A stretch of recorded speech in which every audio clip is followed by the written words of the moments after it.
दोस्तों सब्सक्राइब करें हमारे चैनल को और बेल आइकन को प्रेस करके ऑल पर क्लिक करें। दोस्तों आज हम आपको सुनाने जा रहे हैं एक पौराणिक कहानी। विष्णु भगवान ने पृथ्वी को किस समुद्र से निकाला था, जबकि समुद्र तो पृथ्वी पर ही है। बचपन से मेरे मन में भी ये सवाल था कि आखिर कैसे पृथ्वी को समुद्र में छिपा दिया, जबकि समुद्र पृथ्वी पर ही है। हिरण्यकश्यप का भाई हिरण्याक्ष ने पृथ्वी को ले जाकर समुद्र में छिपा दिया था। फलस्वरूप भगवान विष्णु ने शूकर का रूप धारण करके हिरण्याक्ष का वध किया और पृथ्वी को पुनः उसके कक्ष में स्थापित कर दिया। इस बात को आज के युग में एक दंत कथा के रूप में लिया जाता था। लोगों का ऐसा मानना था कि यह सरासर गलत और मनगढ़ंत कहानी है, लेकिन नासा के एक खोज के अनुसार खगोल विज्ञान की 2 टीमों ने ब्रह्मांड में अब तक खोजे गए पानी के सबसे बड़े और सबसे दूर के जलाशय की खोज की है। उस जलाशय का पानी हमारी पृथ्वी के समुद्र के 140 खरब गुना पानी के बराबर है, जो 12 बिलियन से अधिक प्रकाश वर्ष दूर है। जाहिर सी बात है कि उस राक्षस ने पृथ्वी को इसी जलाशय में छुपाया होगा। इसे आप भवसागर भी कह सकते हैं, क्योंकि हिंदू शास्त्र में भवसागर का वर्णन किया गया है। जब मैंने ये खबर पढ़ी तो मेरा भी भ्रम दूर हो गया और अंत में मैं सिर्फ इतना ही कहना चाहूँगा कि जो इस ब्रह्मांड का रचयिता है, जिसके मर्जी से ब्रह्मांड चलता है, उसकी शक्तियों की था लगाना एक तुच्छ मानव के वश की बात नहीं है।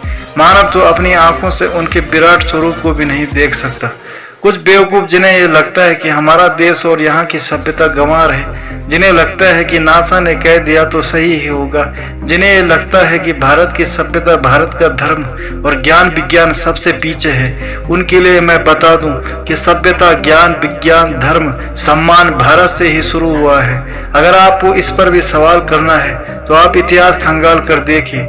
जिन सभ्यताओं की मानकर आप अपने ही धर्म पर सवाल कर रहे हैं, उनके देश में जाकर देखिए। उनके भगवान तथा धर्म पर कोई सवाल नहीं करता, बल्कि उन्होंने अपने धर्म का इतना प्रचार किया है कि मात्र 2000 साल में ही आज संसार में सबसे ज्यादा ईसाई हैं। और आप जैसे बेवकूफ़ों को धर्म परिवर्तन कराते हैं, और आप बेवकूफ़ हैं जो खुद अपने ही देश और धर्म पर सवाल करते हैं। अगर उनकी तरह आपके भी पूर्वज बंदर थे तो आपका सवाल करना तथा ईश्वर पर तर्क करना सर्वदा उचित है। कौन होता है नासा जो हमें ये बताएगा कि आप सही हैं या गलत? हिंदू धर्म कितना प्राचीन है इसका अनुमान भी नहीं लगा सकता नासा।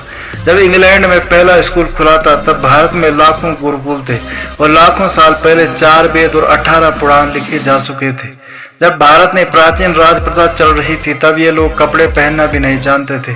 तुलसीदास जी ने तब सूर्य के दूरी के बारे में लिख दिया था, जब दुनिया को दूरी के बारे में ज्ञान ही नहीं था। खगोल शास्त्र के सबसे बड़े वैज्ञानिक आर्यभट्ट जो भारत के थे, उन्होंने दुनिया को इस बात से अवगत कराया कि ब्रह्मांड क्या है, पृथ्वी का आकार और व्यास कितना है।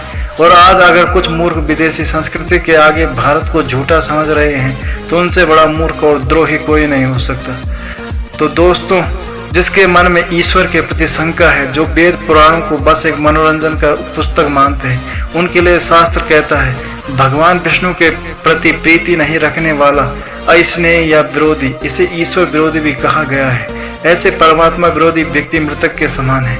ऐसे अज्ञानी लोग मानते हैं कि कोई परम तत्व है ही नहीं। जब परम तत्व है ही नहीं तो यह संसार स्वयं ही चलायमान है। हम ही हमारे भाग्य के निर्माता हैं, हम ही संसार चला रहे हैं। हम जो करते हैं वही होता है। अविद्या से ग्रस्त ऐसे ईश्वर विरोधी लोग मृतक के समान हैं, जो बगैर किसी आधार और तर्क के ईश्वर को नहीं मानते हैं। उन्होंने ईश्वर के नहीं होने के कई कुतर्क एकत्रित कर दिए हैं। दिन और रात का सही समय पर होना, सही समय पर सूर्य अस्त और उदय होना, पेड़ पौधे, अणु परमाणु तथा मनुष्य के मस्तिष्क की कार्यशैली का ठीक ढंग से चलना, ये अनायास ही नहीं हो रहा है। जीव के अंदर चेतना कहाँ से आता है? हर प्राणी अपने जैसा ही बीज कैसे उत्पन्न करता है? शरीर की बनावट उसके जरूरत के अनुसार ही कैसे होता है? बिना किसी निराकार शक्ति के ये अपने आप होना असंभव है। और अगर अभी भी ईश्वर और वेद पुराण के प्रति तर्क करना है तो उसके जीवन का कोई महत्व नहीं है। तो दोस्तों, ये थी आज की कहानी। उम्मीद करता हूँ आपको कहानी पसंद आई होगी।